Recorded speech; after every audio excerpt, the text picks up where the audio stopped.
नमस्कार दोस्तों, career success platform पे आप सभी का हार्दिक स्वागत है। आज उत्तराखंड टेट में आज आपका सीटीपी का सेकेंड क्लास है। जो प्रीवियस ईयर क्वेश्चन जो 6 नवंबर 2019 में पूछे गए ये प्रश्न है 30 क्वेश्चन। तो आप हम उसका रिवीजन करते हैं प्रीवियस ईयर क्वेश्चन से, क्योंकि प्रीवियस ईयर से पेपर में क्वेश्चन आते ही आते हैं। आपका 10 नंबर भी आता है, कभी 5 नंबर का भी, कभी पूरा पेपर आ जाता है। तो इसीलिए हम उत्तराखंड टेट का सीटीपी 6 नवंबर 2019 का पेपर है। सो हम उसे देखते हैं। फर्स्ट क्वेश्चन क्या है आपका? फर्स्ट क्वेश्चन है कि मनोविश्लेषणात्मक प्रणाली के जन्मदाता कौन है?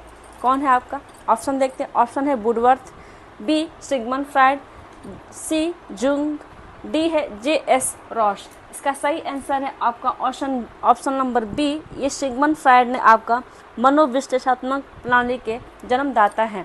इन्होंने सिगमंड फ्राइड ने मन की 3 दशाएं दी है। कौन कौन सी दी है? मन के 3 दशाएं कौन दी हैं? किसने दी है आपको? सिगमंड फ्राइड ने दी है। ये आपका सिगमंड फ्राइड जी हैं। इन्होंने कौन सी दशा दी है? 3। चेतन मन, दूसरा है अर्धचेतन मन, तीसरा है अचेतन मन। ठीक, जिसको हम आईडी, ईगो और सुपर ईगो कहते हैं। चेतन मन किसे कहते हैं हम उसे ज़्यादा समझते हैं। चेतन मन का मतलब ये होता है आपका कि मस्तिष्क की जो जागृत अवस्था होती है, जिसमें हमारा आइडिया आता है,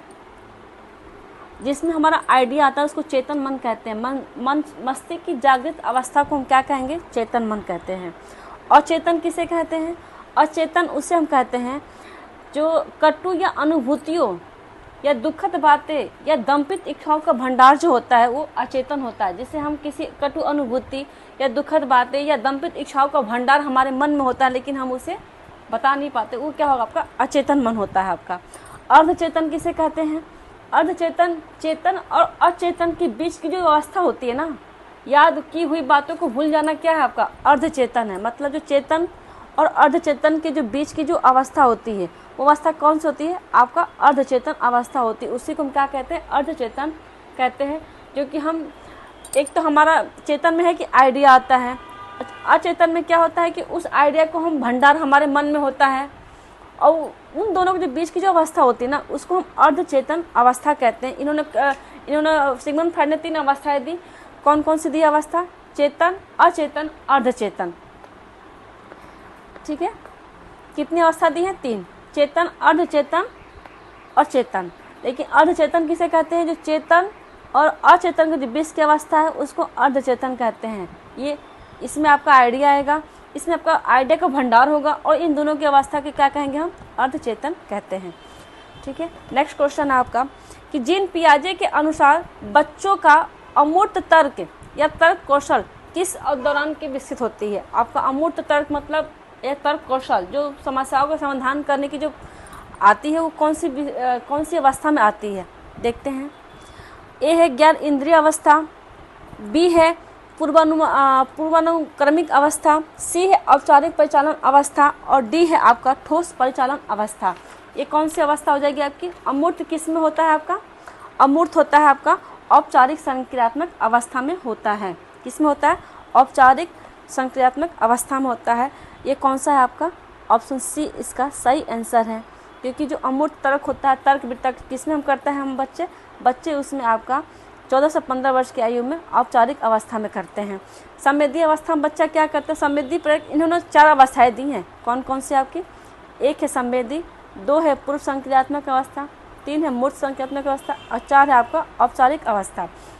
संवेदी अवस्था को मैं बच्चे जिन पहले ने क्या बताया है, संवेदी अवस्था को हम 0 से 2 वर्ष की जो अवस्था होती है उसे हम संवेदी अवस्था कहते हैं। इस अवस्था में शिशु संवेदी अनुभवों को सारी क्रियाओं के साथ समन्वय करते हुए संसार का अन्वेषण करता है। अनुभव या सारी क्रिया के साथ जो समन्वय करता है बच्चा, उसका क्या? संसार का अन्वेषण करता है। पूर्व संक्रियात्मक अवस्था क्या होती है? ये 2 से 7 वर्ष की अवस्था होती है। ये जो 2 हैं ये जो पेपर में अक्सर आते हैं कि मूर्त संक्रियात्मक अवस्था क्या होती है? अपूर्व, क्योंकि दोनों में जरा सा अंतर होता है और बच्चे इसी में कन्फ्यूजन करके क्वेश्चन गलत कर देते हैं। पूर्व संक्रियात्मक अवस्था कितने को होती है? 2 से 7 वर्ष की। इसमें क्या होता है? इसमें प्रतीकात्मक विचार विकसित होते हैं या वस्तु अस्तित्व उत्पन्न होता है। बच्चा वस्तु के विभिन्न भौतिक गुणों का समन्वित नहीं कर पाता।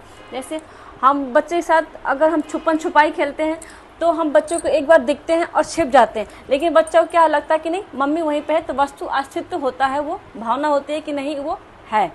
ठीक है, ये कौन सी अवस्था में होता है? आपका 2 से 7 वर्ष की अवस्था में होता है। मूर्त संकेतक अवस्था में क्या होता है? ये 7 से 11 वर्ष की अवस्था होता है। बच्चा इसमें क्या मूर्त घटनाओं के संबंध में युक्ति संगत तर्क कर सकता है और वस्तु विभिन्न समूहों में वर्गीकृत कर सकता है और वस्तु की मानस प्रतिमाओं पर प्रतिवर्तनीय मानसिक की संक्रियाएं करने में सक्षम होता है। किस अवस्था में? आपका 7 से 11 वर्ष की अवस्था में बच्चा ये सब परिवर्तनीय मानसिक संक्रिया सबको करने में सक्षम हो जाता है। औपचारिक में क्या होता है? किशोर तर्क का अनुप्रयोग अधिक अमूर्त रूप से कर सकते हैं और परिकल्पनात्मक चिंता को विकसित कर सकते हैं। पेपर में ये भी आ सकता है, अभी आया है अमूर्त तर्क, बाद में हो सकता है कि परिकल्पनात्मक चिंतन किस अवस्था में होती है, तो किस अवस्था में होती है? आपका औपचारिक संक्रियात्मक अवस्था, जो 11 से 15 वर्ष की अवस्था मानी गई है। ठीक है, नेक्स्ट है आपका अभिप्रेरणा का चालक सिद्धांत किसके द्वारा हुआ है? अभिप्रेरणा का चालक सिद्धांत किसके द्वारा हुआ है? आपका किसके द्वारा किया गया? देखते हैं ऑप्शन विक्टर ब्रूम, बी है मास्लो, सी है आर.एस. वुडवर्थ, डी है आपका स्किनर। इसका सही आंसर है ऑप्शन सी। ये आर.एस. वुडवर्थ के अनुसार क्या है? अभिप्रेरणा चालक सिद्धांत किसने दिया है आपको? आर.एस. वुडवर्थ। अभी हम और देखते हैं अभिप्रेरणा सिद्धांत कौन कौन से हैं और किसने दिया है। मूल प्रवृत्ति का सिद्धांत किसने दिया आपको? मैकडूगल, बर्ट और जेम्स ने दिया है। शरीर का सिद्धांत किसने दिया है? मार्गन ने दिया है। मनोविश्लेषण सिद्धांत किसने दिया है? फ्रॉयड ने दिया है। अंतर्नोद सिद्धांत किसने दिया है?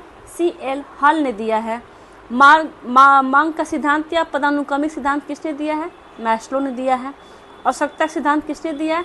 हेनरी मरे ने दिया है। अभिप्रेरणा स्वास्थ्य का सिद्धांत किसने दिया? फ्रेडरिक हर्जबर्ग ने दिया है। सक्रिय सिद्धांत किसने दिया है? मेमलो और लिंड स्ले ने दिया है और इसको सोले सबरी ने दिया है।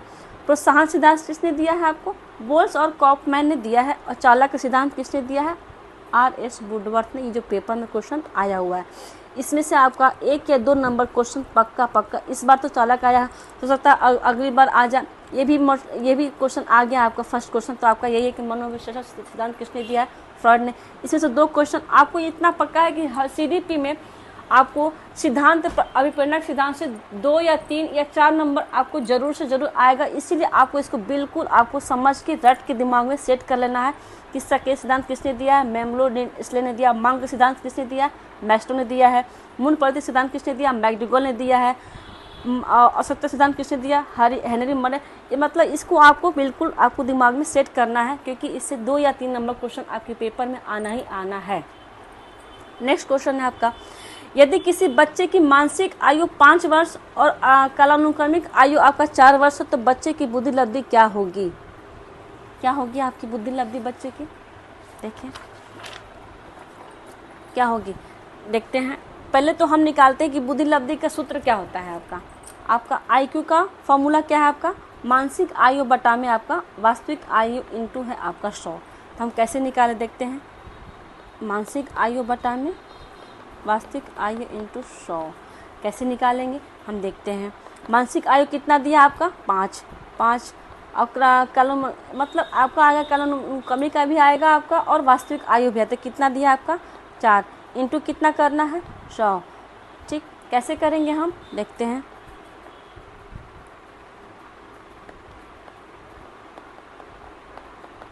इसका आंसर कितना आया आपका?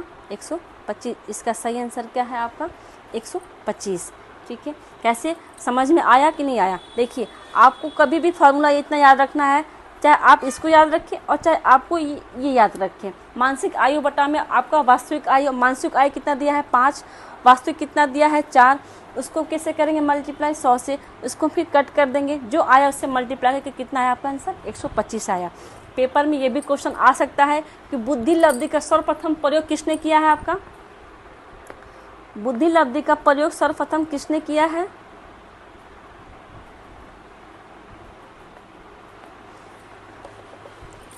IQ का सर्वप्रथम प्रयोग किसने किया हम देखते हैं। प्रयोग सर्वप्रथम किसने किया है? टर्मन ने किया है। किसने किया है? टर्मन। सर्वप्रथम प्रयोग किसने किया है? ऑफ फॉर्मूला किसने दिया है? किसने? स्टर ने फॉर्मूला दिया है। पेपर में ये आएगा जरूर कि IQ का प्रयोग सर्वप्रथम किसने किया है, तो टर्मन ने किया है। फार्मूला किसने दिया है, तो स्टर्न ने दिया है फार्मूला। ठीक, और ये भी क्वेश्चन आ सकता है कभी कभी कि मानसिक विकार का प्रतिपादन किसने दिया है, मानसिक विकार का प्रतिपादन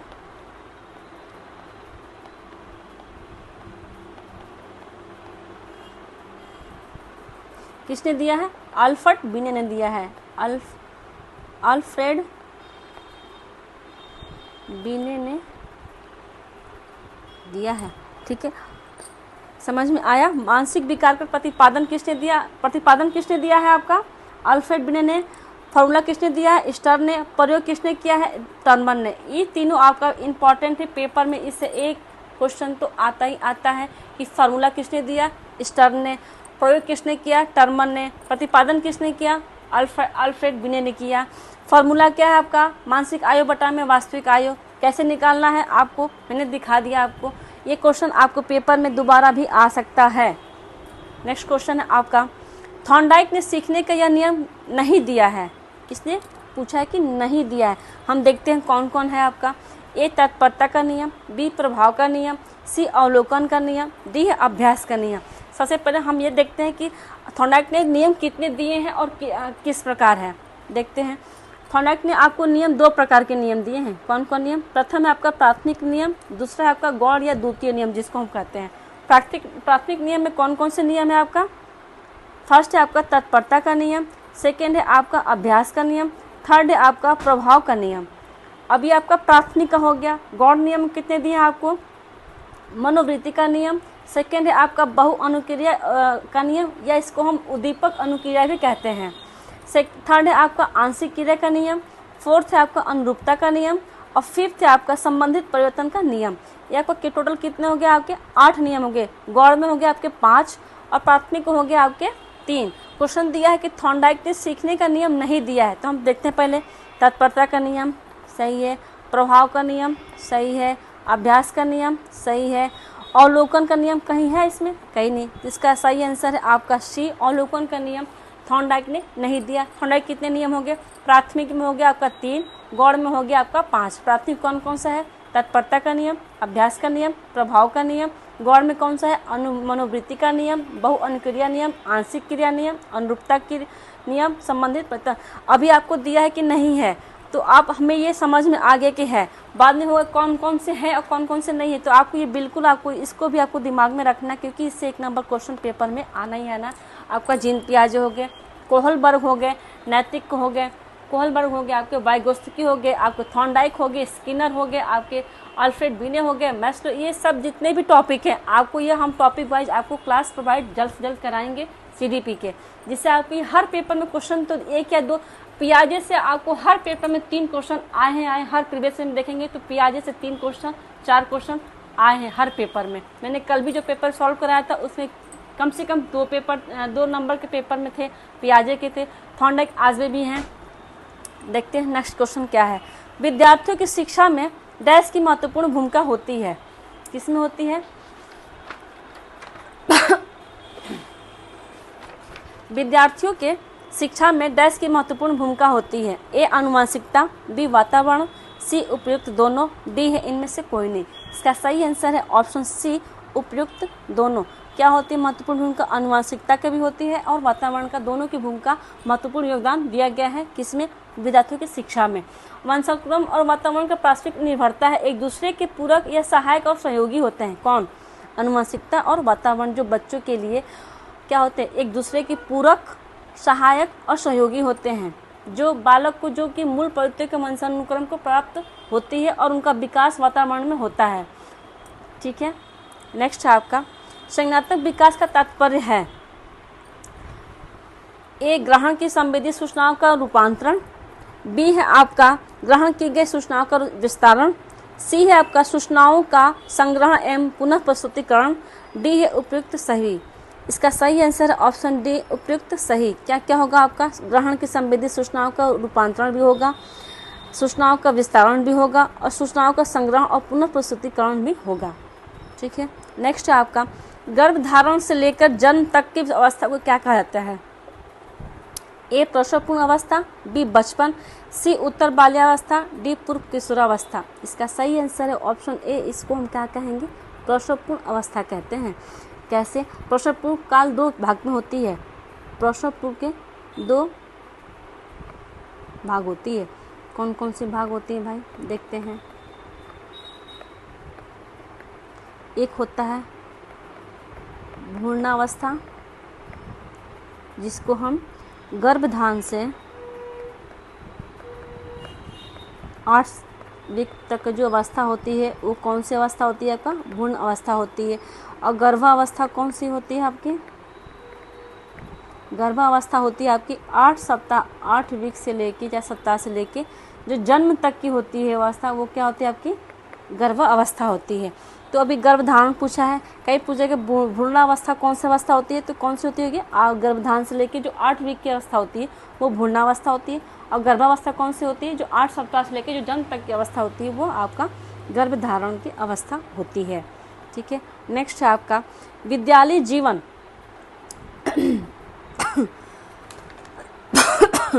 जो विद्यालय जीवन होता है, विद्यालय जीवन स्कूलन का मुख्य उद्देश्य होना चाहिए। क्या होना चाहिए आपका? उच्च उत्तीर्ण प्रतिशत, समय पर पाठ्यक्रम का पूरा करना, सी है बालकों का अनुशासित जीवन, डी है बालकों द्वारा सक्षमताओं का अर्जन। इसका सही आंसर है ऑप्शन डी, बालकों द्वारा सक्षमताओं का अर्जन करना क्या है आपका? विद्यालय जीवन का मुख्य उद्देश्य होना चाहिए। नेक्स्ट है आपका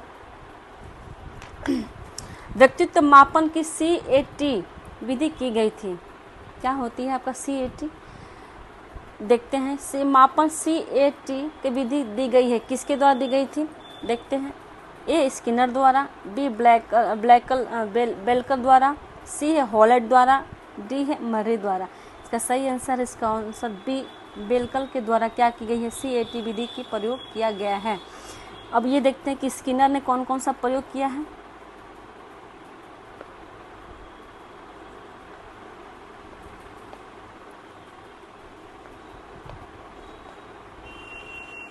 स्किनर ने कौन सा प्रयोग दिया है आपका? स्किनर ने दिया है क्रिया प्रस्तुत का नियम। देखते हैं। क्रिया प्रस्तुत अनुबंध, या इसको हम सक्रिय अनुबंधन सिद्धांत भी कहते हैं। हॉलेट ने दिया है आपको कैरियर विकास का सिद्धांत।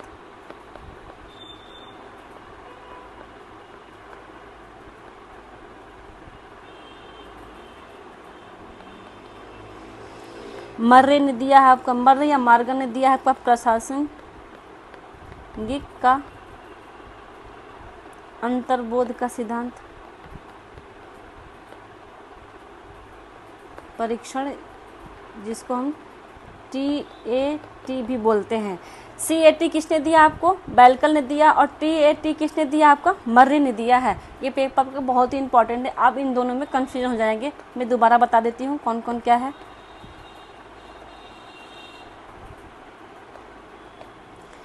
आपका बेलकर ने दे दिया आपको CAT और मर्रे ने दिया आपको TAT।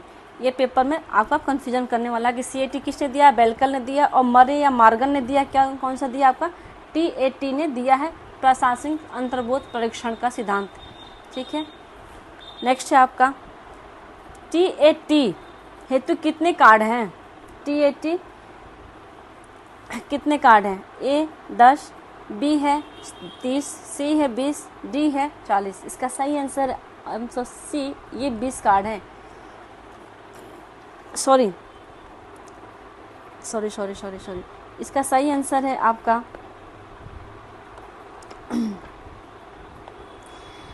A है आपका 10, B है आपका 30, C है आपका 20, D है आपका 40। का सही आंसर है ऑप्शन बी। इस TAT कितने कार्ड दिए आपको?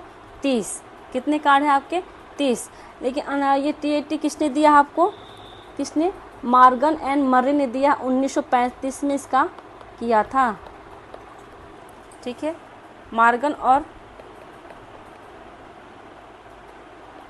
मर्रे ने इसका प्रयोग किया था। नेक्स्ट क्वेश्चन है आपका निम्नलिखित में से कौन सा बुद्धि एवं विकास का सिद्धांत नहीं है? ए व्यक्तिगत भिन्नताओं का सिद्धांत, बी सेल्फ पेस्टिंग का सिद्धांत, सी है आपका निरंतर का सिद्धांत, डी है आपका पैटर्न का सिद्धांत। इसका सही आंसर है ऑप्शन बी सेल्फ पेस्टिंग का सिद्धांत। तो कोई सिद्धांत ही नहीं है, क्योंकि विकास वृद्धि एवं विकास सिद्धांत तो व्यक्तिगत भिन्नताओं भी होता है, निरंतर भी विकास चलता है और पैटर्न पे भी चलता है। कौन कौन से विकास है आपको देखते हैं। आपका बुद्धि और विकास सिद्धांत कितने निम्न है, कौन कौन से है आपका, व्यक्तिगत भिन्नताओं का सिद्धांत, निरंतर का सिद्धांत, पैटर्न का सिद्धांत, एकीकरण का सिद्धांत। मैं लिख देती हूँ, एकीकरण का सिद्धांत,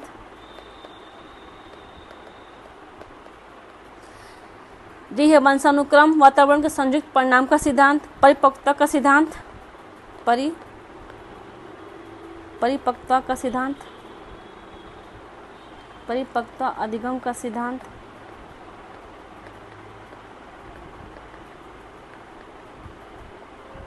ठीक है। नेक्स्ट है आपका किसी भी कार्य को नेक्स्ट है आपका कि MLL इसको हिंदी में न्यूनतम अधिगम स्तर बोलते हैं। क्या बोलेंगे, न्यूनतम अधिगम स्तर। मूल रूप से एक ऐसा उपगम है जिसकी मान्यता है कि डैश ए किसी भी कार्य को सभी विद्यार्थी न्यूनतम स्तर तक सीख सकते हैं, बी सभी अधिगम कार्य सीखे नहीं जा सकते, सी है सभी उद्देश्यों को प्राप्त नहीं किया जा सकता, डी है उपयुक्त में से कोई नहीं। इसका सही आंसर है ऑप्शन ए किसी भी कार्य को सभी विद्यार्थी न्यूनतम स्तर तक सीख सकते हैं। MLL का मतलब न्यूनतम अधिगम का स्तर क्या होगा, किसी भी कार्य को सभी विद्यार्थी न्यूनतम स्तर तक सीख सकते हैं। नेक्स्ट है आपका निम्नलिखित में से किस क्षेत्र में अधिगम का अधिकतम हस्तांतरण संभव है। ए स्मरण, बी है सामान्यकरण, सी है अवबोधन, डी है आपका आदतों का निर्माण। इसका सही आंसर है ऑप्शन बी सामान्यकरण क्या है आपका, अधिगम का अधिकतम हस्तांतरण का संभव है। नेक्स्ट है आपका पियाजे के अनुसार प्राक संप्रत्यात्मक एवं अंतर्दर्शी अवधि संबंधित है, किससे है, ए संवेदी पेशी अवस्था, बी मूर्त संख्यात्मक अवस्था से, सी है औपचारिक संख्यात्मक अवस्था से, डी है उपयुक्त में से कोई नहीं। इसका सही आंसर है ऑप्शन डी उपयुक्त में से कोई नहीं, प्राक संप्रत्यात्मक एवं अंतर्दर्शी संबंधित है, किससे नहीं, किसी से नहीं है, ठीक है। नेक्स्ट है आपका सम्मिलित शिक्षा का सफलता निर्भर है, सम्मिलित शिक्षा का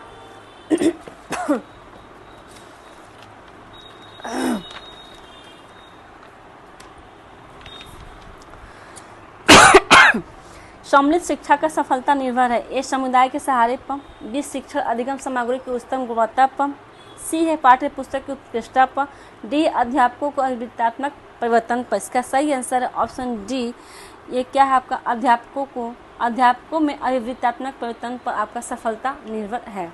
नेक्स्ट है आपका बुद्धि लब्धि का प्रत्यय प्रस्तुत किया है किसने, अभी हमने आपको पहले यही बताया था, किसने दिया है आपका, देखते हैं।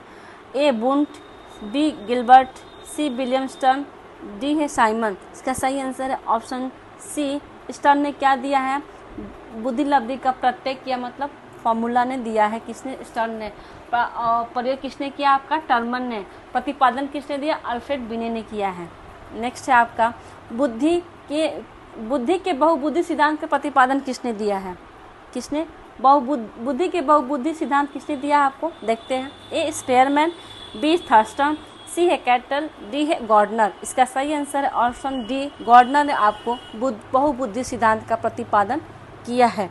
कितने हैं इनके गार्डनर के बुद्धि कितने प्रकार के हैं, गार्डनर ने आपको 8 प्रकार की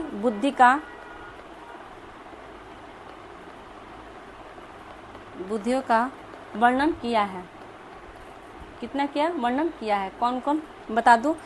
फर्स्ट है आपका भाषागत, सेकेंड है तार्किक गणितीय, थर्ड है आपका देशिक, फोर्थ है आपका संगीतात्मक, फिफ्थ है आपका शारीरिक गति संवेदी, सिक्स है आपका अंतर्वैदिक, 7 है अंतःवैदिक और 8 है आपका प्रतिवादी। आपका पेपर में 3 जो है आपका अंतःवैदिक और अंतर्व्यक्तिगत और प्रकृतिवादी, ये पेपर में 3 ऐसे बुद्धि हैं गार्डनर के जो पेपर में अक्सर क्वेश्चन आते रहते हैं, ठीक है।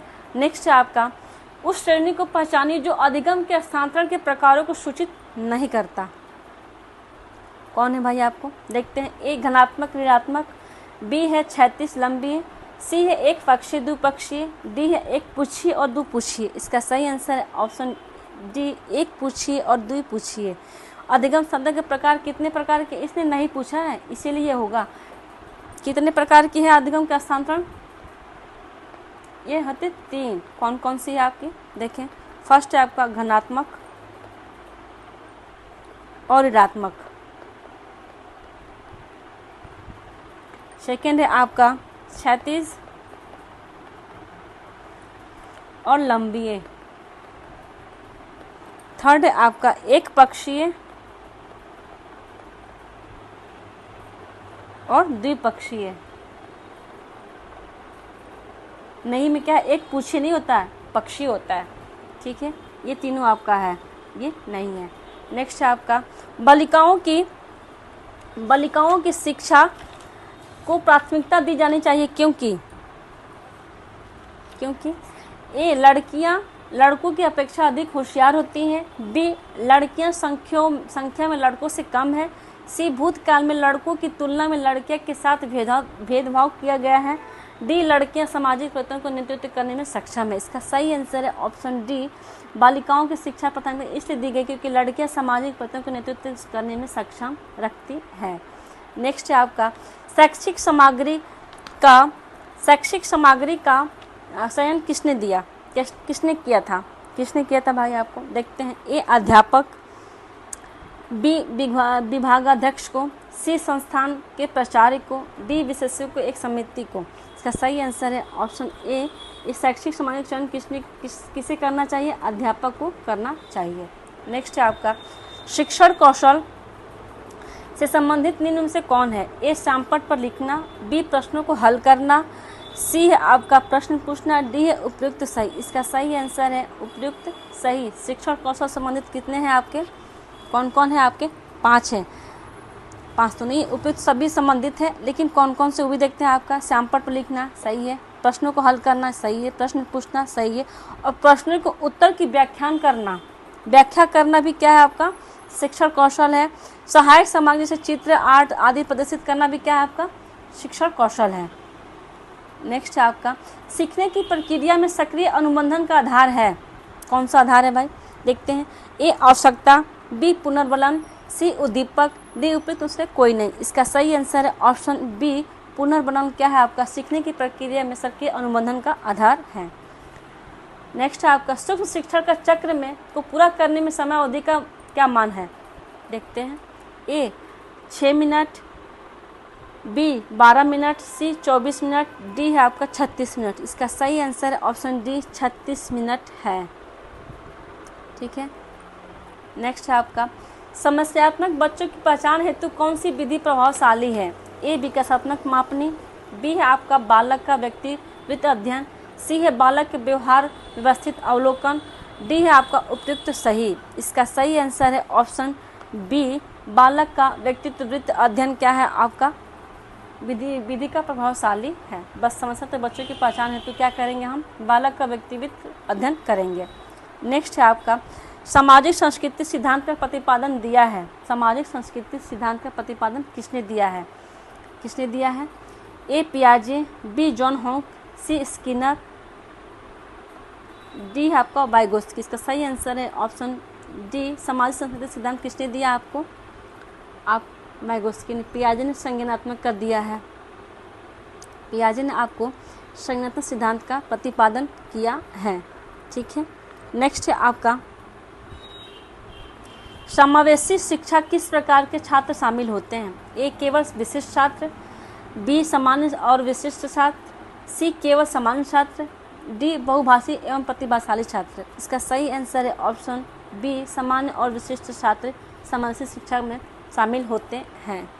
नेक्स्ट है आपका समावेशीकरण की सफलता के लिए आवश्यक है, ए क्षमता निर्माण, बी अभिभावकों की भागीदारी, सी है अभिप्रेरणा, डी है उपयुक्त सभी। इसका सही आंसर है ऑप्शन डी, उपयुक्त सभी। कौन कौन सी क्षमता निर्माण, अभिभावकों की भागीदारी, अभिप्रेरणा, व्यक्तिगत शक्ति का विकास,